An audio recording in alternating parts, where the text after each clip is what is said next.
Welcome to another episode of the Truth Podcast, and I'm your boy Billy D. We're gonna call this episode Girl Power. Black Girl Magic. Something dope like that, man. But nevertheless, let's get right into it. Cyntonia Brown. I don't know how many people know who Cyntonia Brown is. I've been hearing her name for at least 5, 6, maybe 7 years. Young lady out of Tennessee, forced into human trafficking and prostitution and all of that when she was 15, man. Came from a really bad household. She had a pimp named Cutthroat that actually sold her to a 43-year-old white guy. She's black, but I mean, long story short, this guy raped her on a regular basis, treated her poorly, treated her like his property until she had enough of it and she seized the opportunity to take his gun, shoot him to death, take his wallet, and leave. She was, of course, caught. This was 15 years ago. She was 15 years old. She was tried as an adult and was given a lifetime sentence for murder. Since then, laws have changed, and there's been a lot of petitions, a lot of stuff on social media about her and trying to get her out. And I even seen something where they gave the number to the governor's office for people to call just to leave something on his voicemail to say, please grant her clemency. Well, Cyntonia was granted clemency today. Incredible. The governor had released her because his term is coming up. We just had elections and he's about to not be in office, and he wanted to make sure that this was something that happened on his watch, and I commend him. My take on this is that it's incredible that this happened. It's great, good news for her. I think she's going to get out and do some great things in the community, and she has a story to tell, man. They need to make a movie about her or something, man. Like, this is just crazy what she went through. Although Me Too is all over the place with its stands and what they pick their fights on, I do believe that this really had a lot to do with her getting out. In this day and age of social media, they felt the pressure. And also, last but not least, Tennessee's laws have changed since she was locked up. She was tried as an adult just for simple murder. But because human trafficking and things of that nature have took a skyrocket in the last 15 years, they said that she's now considered a sex crime victim. And that was the primary thing that said she should be granted clemency. We live in a new day and age, so good for her. And while we're on the Me Too movement, let's jump into this R. Kelly thing, man.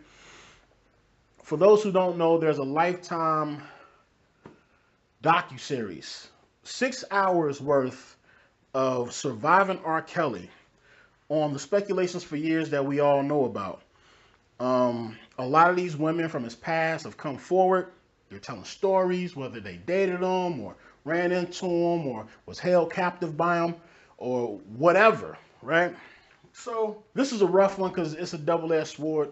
No need to get into schematics about it. I mean, like, we all know what he's done in the past. We all know he married Aaliyah. We all know he got issues with girls. We all know he went to trial, was facing 14 charges, child porn and some other stuff, and he beat all of them.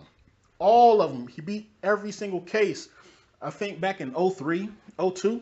So my take on it is this, man. It's a weird one because I don't know if he should shut up or if he should release more music.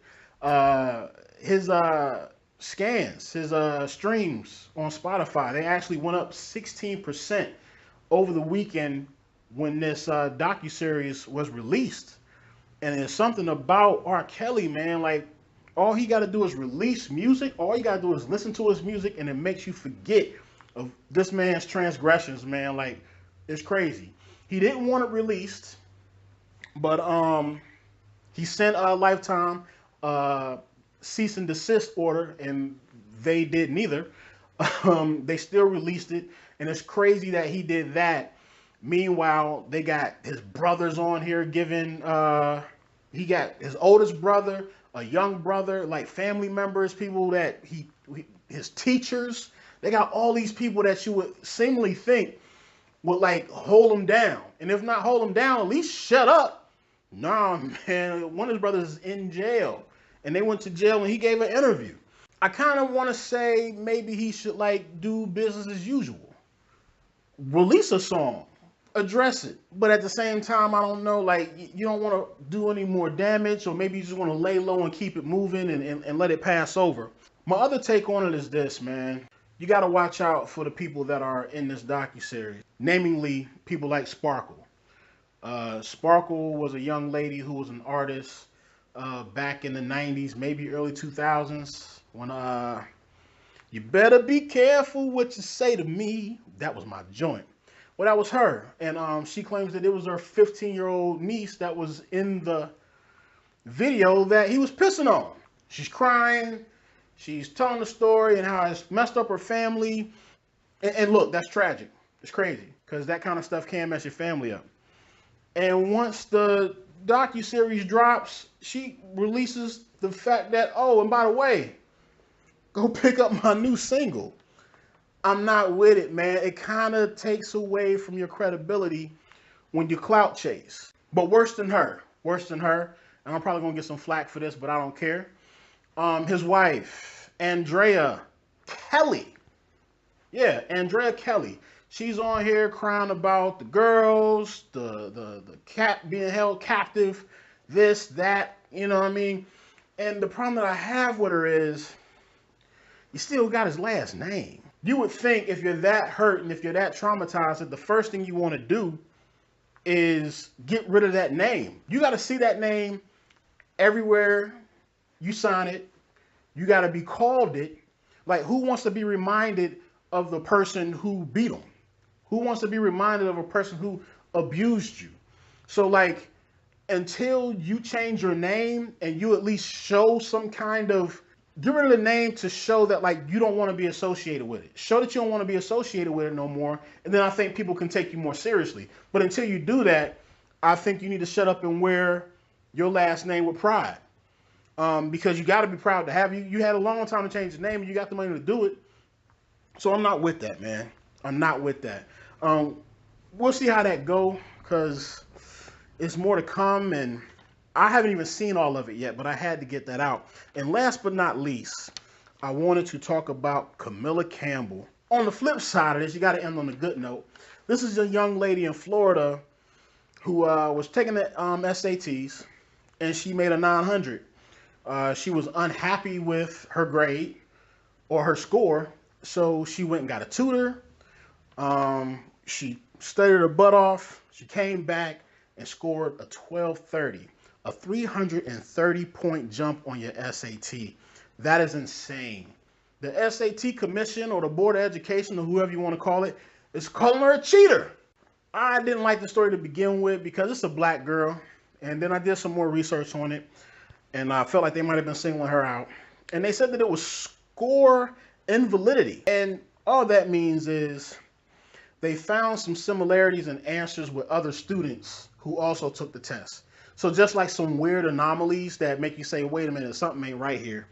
But they felt like that was enough. But what I have to say before I go there is she already had a 3.1 GPA. She was a dancer. She was a great student. I don't understand how a B student can't make a 1300 on the SAT. I mean, you're obviously smart if you can carry a B average all the way through high school. They asked her in an interview if she would retake a test, and she said no. But my take on this is there's a lot of things that are being left out. I believe that if they're going to call her a cheat, they need to prove to her and come out with the information that exposes her as a cheater. If they can't do that, they need to respect this girl's score. The other take that I have on it is it has a little taste of fake news in there, simply because if there were anomalies or answers that were similar to other students, where are all these other students at?